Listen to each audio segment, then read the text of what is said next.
Welcome back to Peek into COS. This episode is brought to you from the Studio 809 Community Podcast at The Next Us, a professional cooperative environment for small businesses here in downtown Colorado Springs. Today, we are joined by an extra special guest. You're extra special. Thank you. This is Paralympian and Paris hopeful, Noelle Lambert. Welcome, Noelle. Hi, thank you so much for having me on. I wore this shirt for you today. I know, I love it. Yeah, I really love it. Paris 24. So we'll get into that. But yes, I absolutely wanted to just give you a little bit more incentive. Yes, I love it. More motivation. Yes. So you have been, you've really competed on the highest athletic stage. And take us back. Tell listeners where it all began. Have you been an athlete your entire life? Yes. So I actually grew up with three older brothers. So from a very early age, you can kind of guess how my childhood went. I was never... And no sisters, just you and three brothers. Yep, three brothers. I was the youngest. Okay. I was like the last, my mom wanted a girl. That was the biggest thing. And she wanted a girly girl, and that was not me. I was never really the type to be playing inside with dolls. I always wanted to be out wrestling with my brothers in the dirt, showing them who the real boss of the family was. So that really is what drew me to fall in love with being an athlete, being competitive. And they were all great athletes, so I always... Your brothers were? Yeah, and I always went to their sports games. I always wanted to be... I tried to get on their teams half the time, and just from a very early age, I knew that was something I wanted to do with my life. What was your first sport? My first sport, it was soccer, and I was very passionate about soccer. I was on all the different types of sports, travel sports teams, and then I started playing basketball, and I fell in love with basketball. And then lacrosse came around, and lacrosse was just the one sport that really spoke to me, and I was able to pick it up really quickly, being an athlete and kind of playing basketball and soccer. They're not really that much similar in sports, but you can take similarities between the other two sports and bring it to lacrosse. And I knew that was probably going to be my best chance to play it in college. Okay. And then I earned myself a Division I scholarship to play lacrosse at UMass Lowell. At UMass Lowell. So for people who don't know, you grew up in the Northeast, in the New England area, where lacrosse is really, really a big popular sport. It was. Yeah, it is. It continues to be. So lacrosse got you a Division I scholarship. Yeah. So that mom of yours must have been just a little proud that...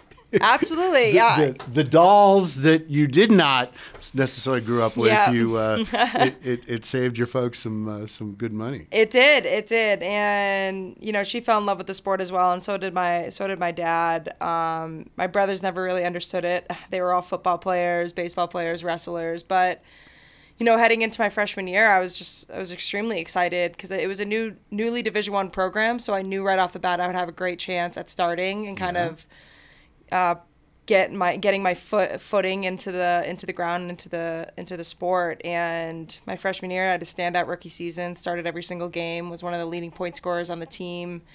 And I was really excited for my athletic future at UMass Lowell. And never did I think that summer my life was going to change forever.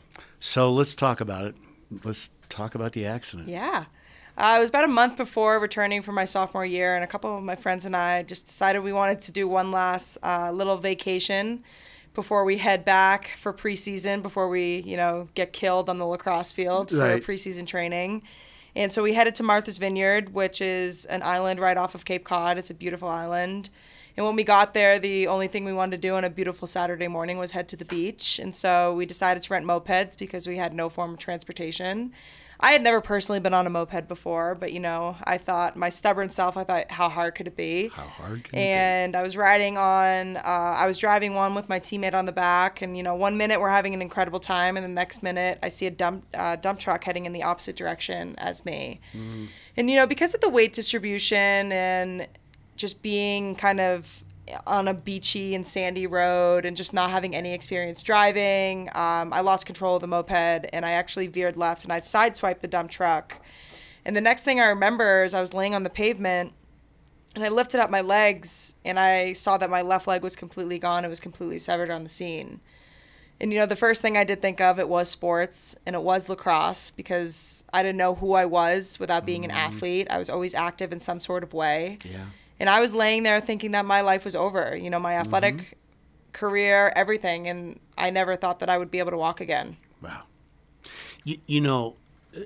Identity is something that a lot of people think about. And, whether you are a musician or you're an athlete, you are now a Paralympian, and I don't want to say like who to thunk it, but there's a whole lot of Paralympians that who to thunk that because of your background and your love of sport from your brothers and everybody else, that you've been able to overcome this. Absolutely. In a way that you wouldn't have dreamt of. Yeah. So tell us a little bit about the journey in the Paralympics. Yeah. Well, it was crazy. When I was in the hospital, actually, it was the 2016 Rio Olympic Games were going on. On TV? On TV. And so I was in my hospital bed watching, and they were promoting the Paralympic Games that were happening a month later.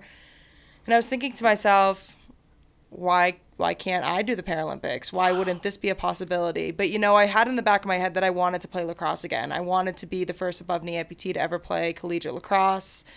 And so I kind of wanted to focus on that at first. And, with the incredible support from my teammates and my coaches, I was actually able to work myself back on the lacrosse field my junior season. And then my senior season was able to have a regular season, like my accident never even happened. And it was when I graduated that I really took it into consideration of, okay, should I start sprinting? Should I start running?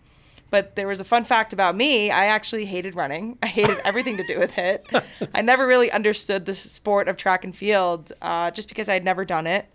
Growing up, I was always part of team sports, never an individual sport before. So mentally, I knew that was going to be very difficult and challenging in itself. Yeah. But I thought this would be an incredible opportunity to represent my country if it was something that I could be good at. And I saw the first track meet that I saw was in Arizona. It was called the Desert Challenge Games. It was a Paralympic track event. Signed myself up for it. I had 1 month to train for it, and I had no idea what I was doing. I bought a pair of starting blocks. Did you have a coach? Nope. I had a strength coach that I worked with when I lost my leg. And so we were both kind of transitioning over from lacrosse to track learning in itself. And I was just basically Googling videos of amputees running, and that was what I was using as my inspiration. And I showed up at that first track meet. I'm decked out in lacrosse gear. I don't look like I belong whatsoever. I'm looking at all these incredible other track athletes. I was actually competing against the reigning national champion. So I was very nervous, and I really wanted to go home, but it was my mother who was there right by my side saying, we didn't travel all this way for nothing. I don't care if you cross that finish line. You will cross that finish line. And so I just went into it just like I did in any other game, in any other sport I played, just do the best that I could. And when I crossed the finish line, I won and beat the reigning national champion. I also hit the qualifying times to be a part of the U.S. Paralympic track and field team. What was the event, Noelle? It was the 100-meter dash. Right, okay, and I always credit that to, the 2 years prior to that when I was playing against my teammates in practice and when we had to do run tests. If I came in last place, I had to do 10 burpees. Yeah, sure. I'm a very competitive person, and if someone tells me I can't do something, that typically triggers something inside me where I will die. Sounds like a brother. Yes, I will die trying to prove you wrong. Yeah. And then so once I won that race, that's when I really started to take it seriously, and I found a coach in Boston, and we just went from there. Wow. Love that story. And your mom was at your side.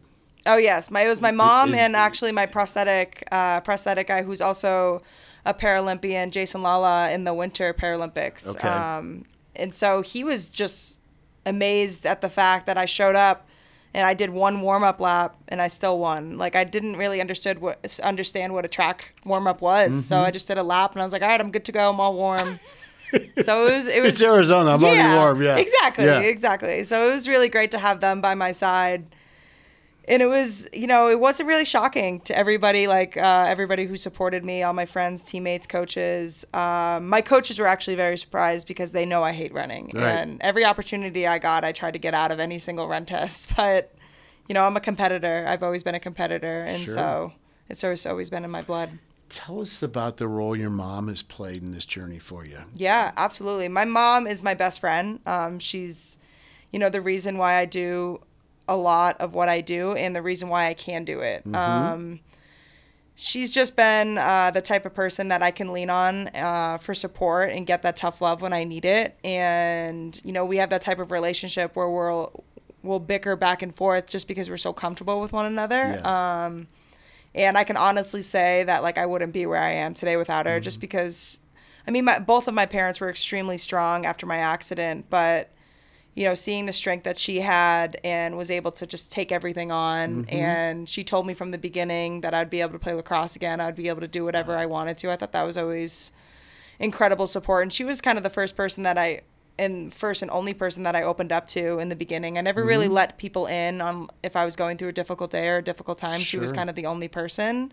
And she just gave me the love that I needed. And I'm just always so grateful for that. I love that. That's for all you moms out there. I call my mom 7 times a day. So just update her on what happened in the last hour of my life. That's great. The power of family and getting you through all this. So let's talk about your foundation, Born to Run. When I first heard the name, I thought, well, she must be a Springsteen fan. Yeah. Funny story about that. I didn't even pick the name. No? No, it was my uncle. Yeah.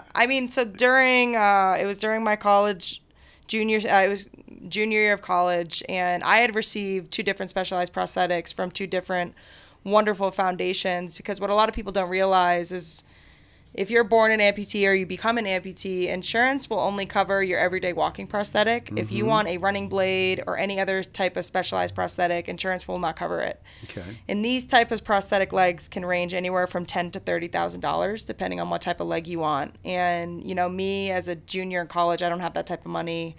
I didn't want to bankrupt my parents every single time. I wanted, a different leg. And so that's when I learned about all these incredible foundations. And seeing the work that those foundations do for other amputees, it really inspired me and it motivated me, and it made me realize that this is something I needed to do. I needed to give back, especially after I returned to the lacrosse field. I wanted to give back all the support that I received and turn it into something really, really great.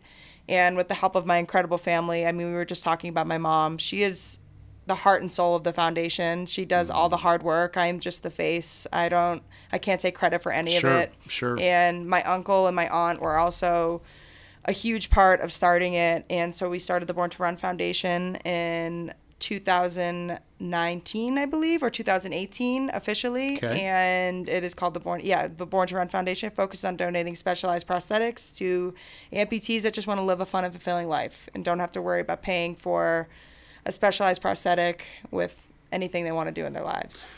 Would you give the URL address for listeners who want to learn more about absolutely. That? It's www.theborntoRunFoundation.org. Okay. But yeah, when we were choosing the name, I wanted to call it the Noelle Lambert Foundation.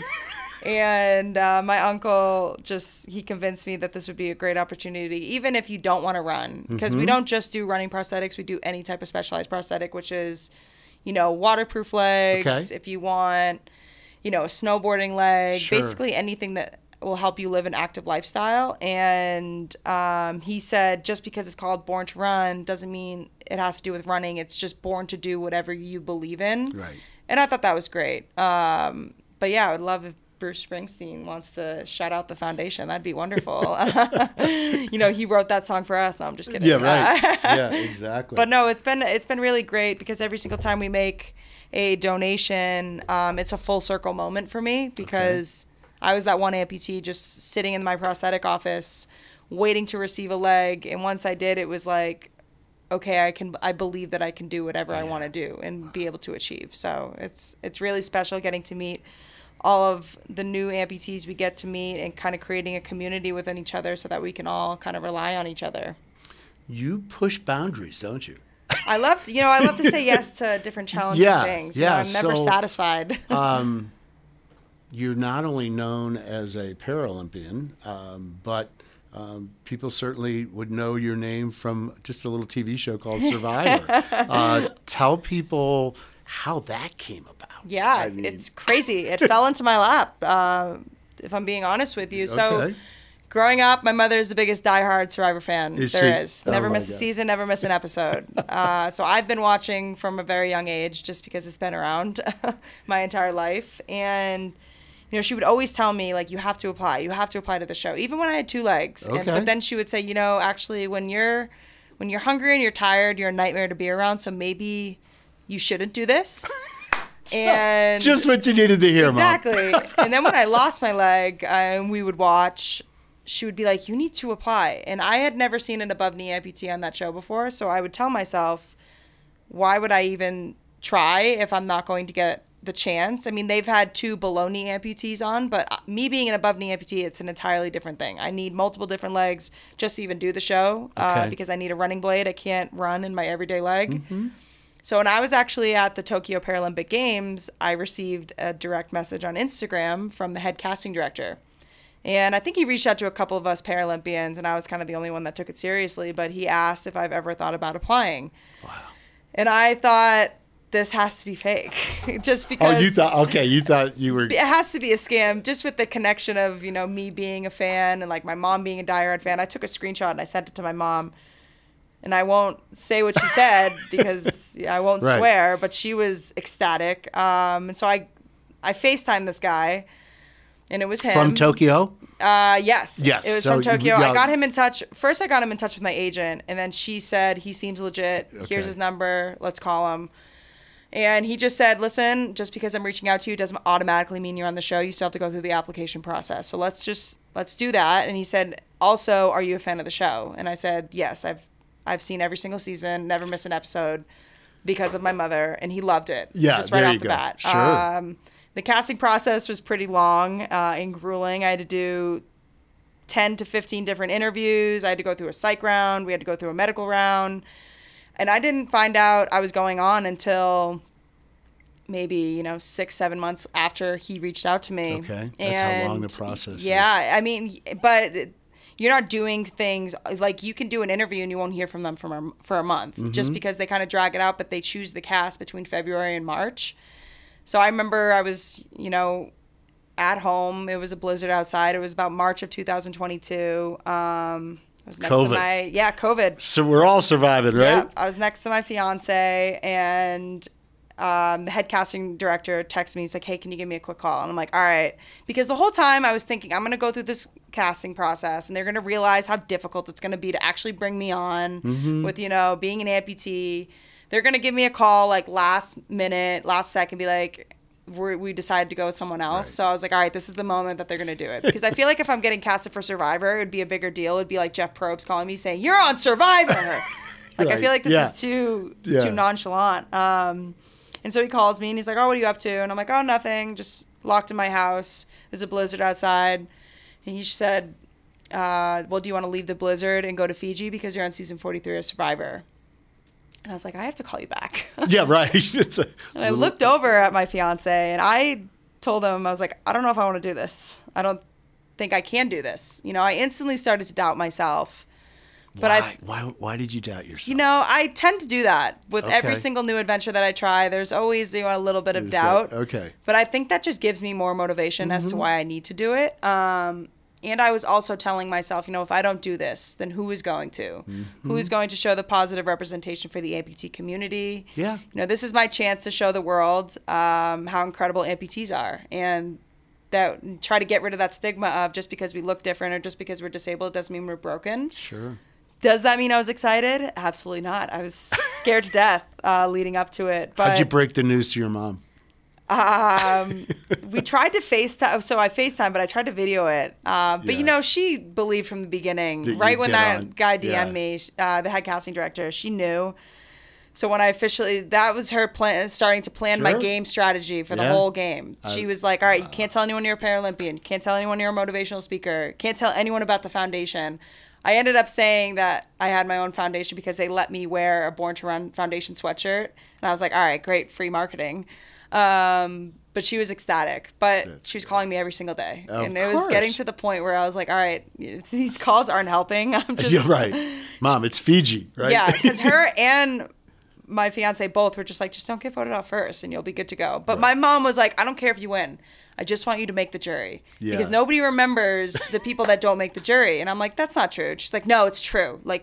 And she was like, and I want to see you like covered in filth, dirty, and then when you're on the jury, just look beautiful and like you're glowing. And I was just like, all right, great, the important things. But it was all in all the greatest experience of my entire life. I mean, you go out there and you don't realize that you're going to kind of come home with a family. Right. I didn't realize that I was going to befriend all these incredible people that I probably would have never met in my life. Sure, and I really did come back with, 17 great new friends, and I always look back on the experience and I'm grateful for those friendships. That was kind of the best part of the whole experience.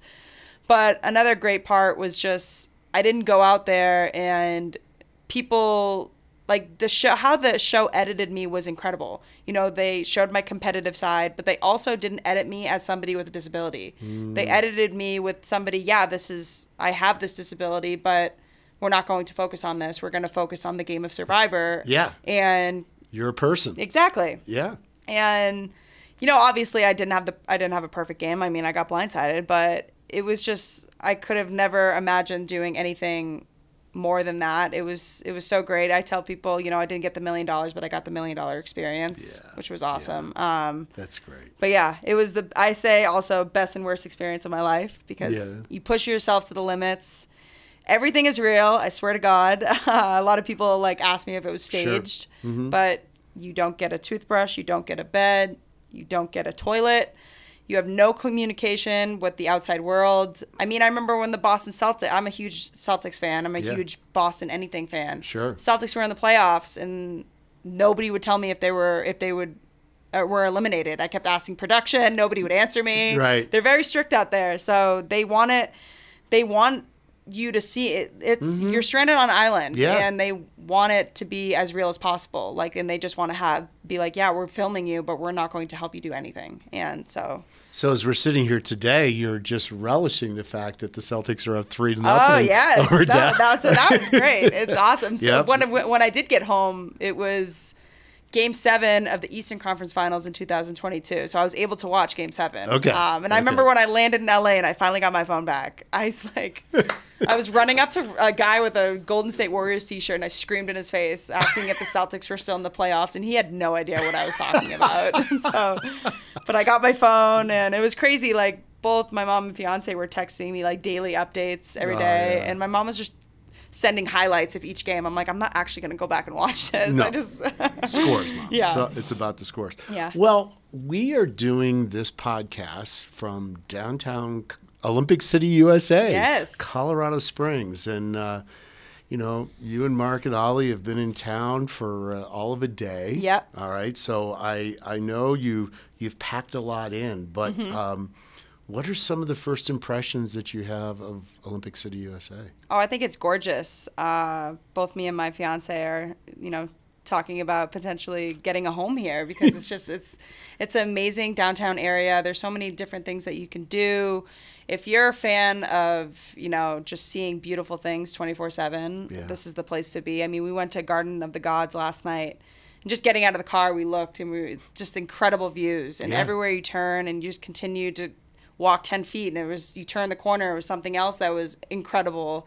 And so I just think it's only been 24 hours and I don't want to leave just because there's still so many things that we can get done here. But I mean, it's a beautiful town. So you've been to Garden of the Gods. Yep. And then tell listeners what you got to do at the Paralympic Training Center. So, me being in the middle of my season, I couldn't miss a workout. So Colorado College actually let me use their beautiful track facility this morning. So we got there at 8 a.m. I did a nice track workout, and then we headed to the Olympic and Paralympic Training Center. And that was incredible in itself. I mean, I did get to tour the facility after I trained in it, but just having access to that and everything was amazing, and gives you real motivation just being around all that type of greatness and just motivates you and kind of lights a fire. It's like, how can you not want to crush a workout when you're in this type of facility? And so that was incredible. And then after the fact, we got to tour the rest of it.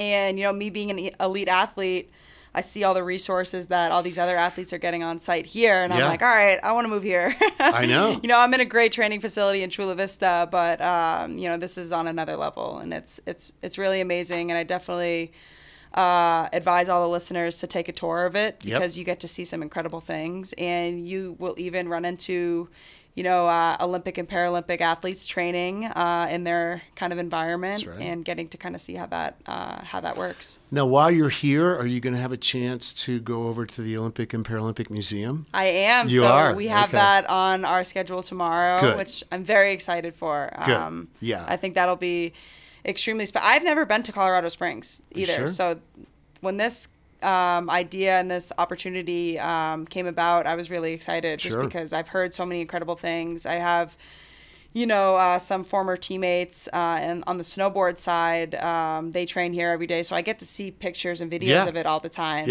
I've been to Colorado and, you know, in the mountains and Vail to snowboard, but I've never been here, and so this has been really, really great, and I'm just, you know, I'm excited. We also have the Cog Railroad, the Cog Railway. Yeah, to go up to the top we're of gonna Pikes do Peak. that. Yeah, we're gonna do that tomorrow. Very excited. So I'm for just it. going to warn you both that we have a little phrase here that says, "Today's tourist is tomorrow's talent." Okay. And what that really does mean is that people come here on vacation and they look around and they go, "I wonder if there's jobs here." Yeah. Like, you know, there's a lot of people who first come. Now, they might have gotten stationed here, you know, but it is a place where a lot of people come and they just fall in love. Yeah. And I mean, so I'm warning you. we've been here for 24 hours and we love it. So Awesome.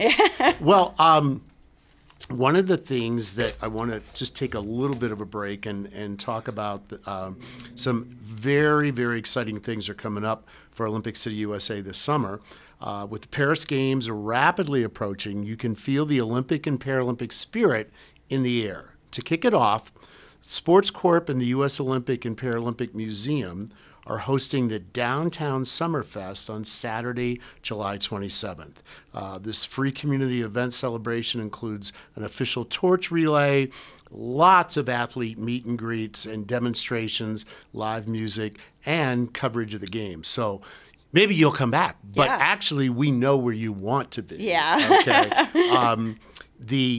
Let's tell listeners a little bit now. I know that you are in training for both the 100-meter dash as well as the long jump? Yes. Okay. Yeah. So if the trials are coming up, in July? Yep. And then if you make it, when you make it, When I make it, when you make it, your dates to be over in Paris will be, when will you compete? So as of right now, you know, obviously the schedule can change, but long jump competition is September 5th, and the 100-meter is September 7th in the morning and at night, Paris time. So Yeah, okay. Yeah, a little fast forward. I won't That's get into the logistics with that. just a but- little teaser for those of you who are listening to be sure and tune in. So, all right, I'm gonna have some fun. Okay, I've love got that. just a few questions to ask, and I read that you were asked once to describe yourself in 3 words, and the 3 words that you used were tenacious, outgoing, and determined. Okay? So now I'm going to ask you just 24 hours, but in 3 words, how would you describe Colorado Springs in just Oh, wow. 3 words? I would say, I want to say like winning, because you have that presence. What's a word for like beautiful scenery? It's like, that's 2 words. Majestic. Majestic. Purple Mountain. And friendly. Everyone is very friendly, Cool. very welcoming, and very beautiful. Yeah. I'm not great with adjectives. No, that's all right, Or because like- I do want you to know, when you take the COG tomorrow to the top of Pikes Peak. Yeah. Do you know what song was inspired from the top of Pikes Peak? No. America the Beautiful. Really? So when you use the word majestic and Yeah. you talk about purple mountains, Yeah. you've already Incredible. seen it, but Yeah. tomorrow you'll get to go up there. Amazing. So this morning, tell us one thing about your tour of the training center that really stood out for you that you'll just tell people about. Yeah, I think one of the rooms in the sports performance training center, you can determine altitudes and the temperature. I think that's incredible, especially for athletes training for the different competitions and all these different altitudes. I mean, having access to that must be incredible. I'm going to be having trials in Miramar, Florida in the dead of July. So the humidity and it's going to be like 120 degrees. Right. So I'd be doing all my workouts in that room, just kind of prepare and get ready. That's what cyclists do. Yep. There's a lot of people that come for just that reason. Yeah, I would say that room, and then another room that I just didn't expect. It was the shooting room. I don't know the terminology. I already forget it, but it was one of the rooms, and they had like 3 or 4 athletes in there, and the targets. It was like a period. That's how small. That's how that was the target, and they hit it every single time. And they're like, I thought that was really cool. That was something I didn't expect to kind of see, and that was great. That's awesome.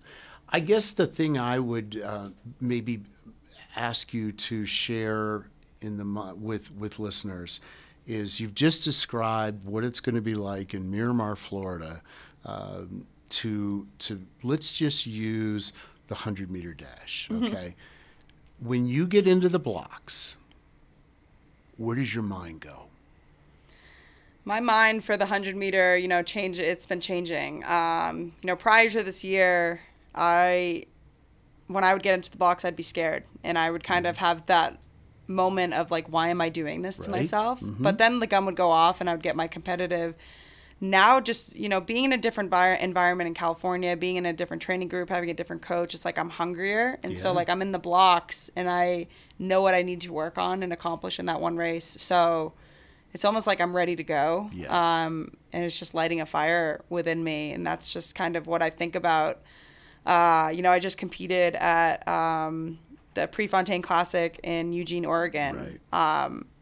And I think that one I was getting a little too excited. What a stadium that is! That was my first experience competing. Oh my gosh! And not only in that stadium, but with that many people in the stands. Yeah. Tokyo we had nobody because of COVID. COVID, right? And we don't. I typically compete at college meets all season and open track meets, so we don't have tons of fans.